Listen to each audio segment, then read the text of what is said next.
जय हिंद दोस्तों, स्वागत है आपका अपने स्टडी 24 झारखंड यूट्यूब चैनल में। दोस्तों मैं इस वीडियो में आपसे झारखंड बोर्ड के क्लास 11 के छात्रों के 26 फरवरी को होने वाले सोशियोलॉजी यानी कि समाज शास्त्र के बोर्ड एग्जाम के लिए कुल मिलाकर के 40 बीबीए ऑब्जेक्टिव प्रश्नों का उत्तर लेकर के आया हूं, जो आपसे छात्रों के लिए काफी महत्वपूर्ण है। और बच्चों इसमें से बहुत सारे प्रश्न आपके बोर्ड एग्जाम में पूछे जाएंगे, इसीलिए आप लोग इस वीडियो को शुरू से लेकर के अंत तक बिना स्किप किए हुए जरूर देखिएगा। और साथ ही साथ अगर आप लोग इस यूट्यूब चैनल में नए हैं तो इसे सब्सक्राइब करके इसके नोटिफिकेशन बेल को प्रेस करके जरूर रख लीजिएगा, ताकि ठीक इसी तरह से क्लास 12 में भी मैं आप लोगों को सोशियोलॉजी पढ़ा सकूं। तो दोस्तों चलिए हम लोग आगे बढ़ते हैं और इसमें दिए गए सभी 40 ऑब्जेक्टिव प्रश्नों के उत्तर को हम लोग एक एक करके देखते हैं। जिसमें आपका पहला प्रश्न पूछा गया कि सोसाइटी नामक पुस्तक के रचयिता कौन है। यहाँ जो पूछा गया कि सोसाइटी नामक किताब जो है तो उसके रचयिता कौन है, तो दोस्तों इसका जो सही उत्तर होगा आपका ऑप्शन नंबर ये होगा, यानी कि मैकावर एवं पेज। दोस्तों R.M. मैकाइवर और चार्ल्स पेज ने मिलकर के सोसाइटी नामक प्रसिद्ध पुस्तक लिखी थी,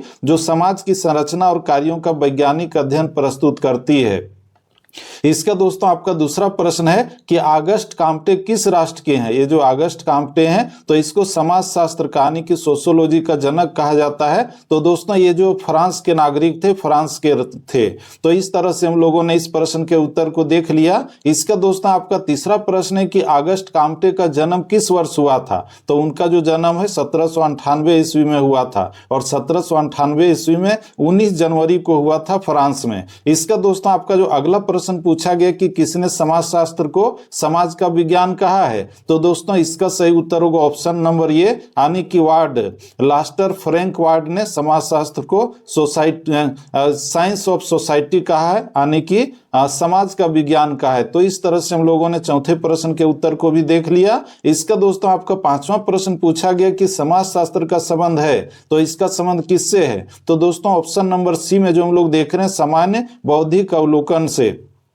इसके बाद आपका छठा प्रश्न है कि समाजशास्त्र को मानव शास्त्र से जोड़ने वाली शाखा है कौन सा। यहाँ पर जो पूछा गया कि समाजशास्त्र को मानव शास्त्र से जो शाखा जोड़ती है तो वह कौन है। तो दोस्तों इसका सही उत्तर होगा ऑप्शन नंबर सी, यानी कि सामाजिक मानव शास्त्र। इसके बाद आपका जो अगला प्रश्न है कि किसने कहा समुदाय सामान्य जीवन का एक क्षेत्र है। तो दोस्तों ये जो कथन है मैकावर का है, जो आपका ऑप्शन नंबर ए में दिया गया है। इसके बाद आपका आठवां प्रश्न है कि सामाजिक समूह की अवधारणा किसने दी। तो दोस्तों ये जो अवधारणा या फिर सिद्धांत है तो इसे कुल्ले ने दी थी, जो आपका ऑप्शन नंबर बी में दिया गया है। इसके बाद आपका अगला प्रश्न है कि निम्न में कौन सी प्रदत्त भूमिका है। तो दोस्तों इसमें जो दिया गया है ऑप्शन नंबर सी बड़ा भाई। प्रदत्त भूमिका जन्म से मिलती है, जैसे कि भाई पुत्र आदि से। तो इस तरह से हम लोगों ने 9वें प्रश्न के उत्तर को देखा। इसका दोस्तों आपका 10वां प्रश्न है कि भारतीय समाज में स्तरीकरण का पारंपरिक आधार है क्या। तो वह जो है जाति है। भारतीय समाज में परंपरागत रूप से सामाजिक विभाजन जाति पर आधारित रहा है। इसका दोस्तों आपका अगला प्रश्न है कि सर्वप्रथम किसने सोशल कॉन्ट्रैक्ट पद का प्रयोग किया। तो वो था रॉस। यहां पर जो हम लोग देख रहे हैं ऑप्शन नंबर सी, तो यही इसका सही उत्तर होगा। इसका दोस्तों आपका अगला प्रश्न है कि निम्न में से कौन परिवार की मुख्य विशेषता है। तो इसमें जो दिया गया है सार्वभौमिकता, नियत आकार, भावनात्मक आधार और डी में इनमें से सभी। तो दोस्तों इसका सही उत्तर होगा ऑप्शन नंबर डी, इनमें से सभी, यानी कि यहाँ पर ये तीनों ऑप्शन आपका सही दिया गया है। इसका दोस्तों आपका 13वां प्रश्न है कि नातेदारी के कितने प्रकार हैं। तो नातेदारी के 2 प्रकार हैं, जो आपका ऑप्शन नंबर बी में दिया गया है। और वह जो नातेदारी के 2 प्रकार हैं उसमें पहला प्रकार है रक्त संबंध और दूसरा है वैवाहिक संबंध। तो इस तरह से हम लोगों ने 13वें प्रश्न के उत्तर को देखा। इसका दोस्तों आपका 14वां प्रश्न है कि औद्योगिक क्रांति किस स्थान से शुरू हुई थी।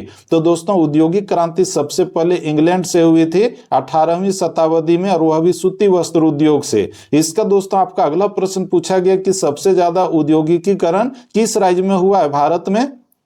तो दोस्तों सबसे ज्यादा जो औद्योगिकीकरण हुआ आपका महाराष्ट्र में हुआ है, जो ऑप्शन नंबर डी में दिया गया है। महाराष्ट्र भारत का सबसे अधिक औद्योगिकीकृत राज्य है, विशेषकर मुंबई और पुणे क्षेत्र। इसका दोस्तों आपका अगला प्रश्न है कि मंडल कमीशन के अध्यक्ष कौन थे। तो इसका सही उत्तर होगा ऑप्शन नंबर ये बीपी मंडल। ये जो हम लोग देख रहे हैं बिंदेश्वरी प्रसाद मंडल, ये जो है इसके अध्यक्ष थे। इसका दोस्तों आपका अगला प्रश्न पूछा गया है कि धर्मनिरपेक्षता का क्या अर्थ है। तो इसका जो सही उत्तर होगा ऑप्शन ऑप्शन नंबर ए में जो देख रहे हैं सभी धर्मों का सम्मान। भारत में जो संविधान है ये धर्मनिरपेक्ष संविधान है, भारत एक धर्मनिरपेक्ष राज्य है, यानी कि यहाँ पर सभी धर्मों का सम्मान किया जाता है। इसका दोस्तों आपका अगला प्रश्न है कि किस राज्य में साक्षरता दर सबसे ज्यादा है, तो वह है आपका केरल में। केरल में लगभग 99.99% लोग जो है साक्षर हैं या फिर कहें तो पढ़े लिखे हैं। इसका दोस्तों आपका अगला प्रश्न है कि किसने संस्कृति को दो भागों में बांटा है, तो बांटा है आपका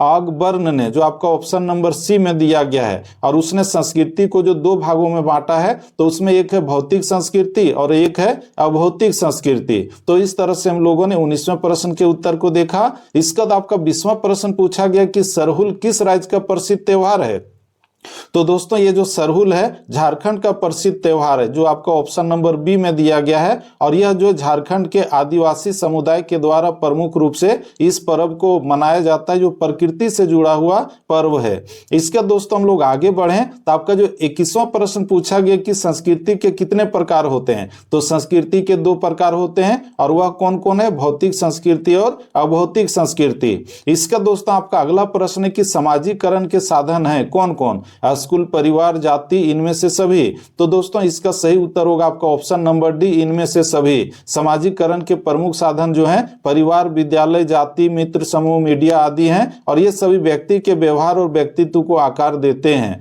इसका दोस्तों आपका अगला प्रश्न है कि समाज शास्त्र में क्षेत्र कार्य का उपकरण है क्या, तो दोस्तों यहां पर जो हम लोग देख रहे हैं ए में दिया गया टेप रिकॉर्डर, ये सही है। इसका बी में कैमरा, सी में मानचित्र, ये तीनों ऑप्शन आपका सही है, यानी कि इसका सही उत्तर होगा ऑप्शन नंबर डी, ये सभी। इसका दोस्तों आपका अगला प्रश्न है कि बेटी बचाओ बेटी पढ़ाओ योजना कब आरंभ हुई थी, तो दोस्तों ये आरंभ हुई थी जो ऑप्शन नंबर ए में देख रहे हैं 22 जनवरी 2014 ईस्वी को। और इसके अंतर्गत कन्या भ्रूण हत्या रोकना और बालिका शिक्षा को बढ़ावा देना था।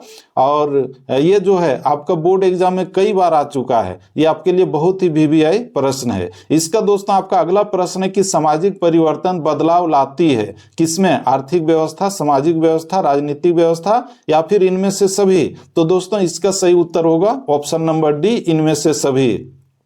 इसका आपका अगला प्रश्न है कि समायोजन किस प्रकार की प्रक्रिया है, तो दोस्तों समायोजन जो है गत्यात्मक प्रक्रिया है, यानी कि ऑप्शन नंबर ये सही हो जाएगा। समायोजन एक निरंतर चलने वाली गतिशील प्रक्रिया है जिससे व्यक्ति परिस्थितियों के अनुसार स्वयं को ढालता है। इसका दोस्तों आपका अगला प्रश्न है कि महिला आंदोलन का आधार क्या रहा है, तो ये जो है आपका नारीवाद रहा है, यानी कि ऑप्शन नंबर सी सही हो जाएगा। महिला आंदोलन का मूल आधार जो है वह जो नारीवाद है, जो समान अधिकार और लैंगिक समानता की वकालत करता है। इसका दोस्तों आपका अगला प्रश्न है कि जनजातीय जीवन में घोटुल प्रतिनिधित्व करता है किसका, तो इसका सही उत्तर होगा ऑप्शन नंबर ये, यानी कि युवा संगठन का। घोटुल मध्य भारत की कुछ जनजातियों यानी कि विशेष करके मुरिया जनजाति में युवाओं का सामुदायिक संगठन है। इसका दोस्तों आपका अगला प्रश्न है कि सामाजिक परिवर्तन देती है क्या, शांति, सहानुभूति, सहयोग या क्रांति, तो दोस्तों इसका सही उत्तर होगा ऑप्शन नंबर डी, क्रांति। सामाजिक परिवर्तन कभी कभी व्यापक और तीव्र रूप लेता है जिससे क्रांति कहा जाता है। इसका दोस्तों आपका अगला प्रश्न है कि निम्न में से कौन सामाजिक परिवर्तन के रेखीय सिद्धांत को स्वीकार नहीं करता है, तो इसका सही उत्तर होगा स्पेंगलर, जो आपका ऑप्शन नंबर डी में दिया गया है। इसका दोस्तों आपका अगला प्रश्न है कि ग्राम पंचायत का निर्वाचन किस पर निर्भर करता है, केंद्रीय सरकार, राज्य सरकार, राज्यपाल या राष्ट्रपति, तो इसका सही उत्तर होगा ऑप्शन नंबर बी, राज्य सरकार। पंचायत चुनावों का संचालन राज्य सरकार के द्वारा निर्वाचन आयोग द्वारा कराया जाता है, जो राज्य सरकार के अधीन होता है। इसका दोस्तों आपका अगला प्रश्न है कि विचलित व्यवहार की आरंभिक स्थिति को क्या कहते हैं, तो उसको कहते हैं विवादपूर्ण दशा, जो आपका ऑप्शन नंबर ए में दिया गया है। इसका आपका अगला प्रश्न है कि नगरीय समुदाय में जनसंख्या घनत्व पाया जाता है, क्या पाया जाता है, तो ये होगा आपका ऑप्शन नंबर ये, अधिक पाया जाता है। इसका दोस्तों आपका अगला प्रश्न है कि मानव परिस्थितिकी के कितने पहलू हैं, तो वो है आपका 6 पहलू, जो आपका ऑप्शन नंबर सी में दिया गया। मानव परिस्थितिकी में जनसंख्या, पर्यावरण, तकनीक, संगठन आदि 6 प्रमुख पहलुओं का अध्ययन किया जाता है। इसका दोस्तों आपका अगला प्रश्न है कि चिपको आंदोलन संबंधित है किससे, तो ये है आपका वृक्षों से संबंधित जो 1973 ईस्वी के आसपास जो हिमालय का टिहरी गढ़वाल का क्षेत्र है, तो वहां पर सुंदरलाल बहुगुणा के नेतृत्व में ये चिपको आंदोलन चलाया गया था, पेड़ों की रक्षा के लिए, उसको कटने से बचाने के लिए। इसका दोस्तों आपका अगला प्रश्न है कि वर्ग संघर्ष का सिद्धांत किसने दिया? तो ये दिया था कार्ल मार्क्स ने। कार्ल मार्क्स ने वर्ग संघर्ष का सिद्धांत दिया, जिसके अनुसार इतिहास वर्गों के संघर्ष की कहानी है।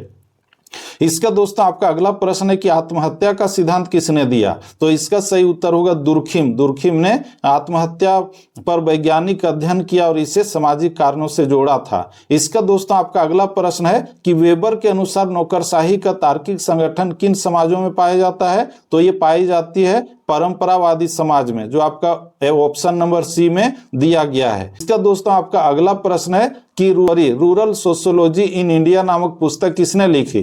तो ये लिखी है AR देसाई ने, जो आपका ऑप्शन नंबर ये में दिया गया है। इसका दोस्तों आपका अंतिम प्रश्न है कि social change in modern India पुस्तक किसने लिखी है? तो दोस्तों इसके जो लेखक हैं MN श्रीनिवास है।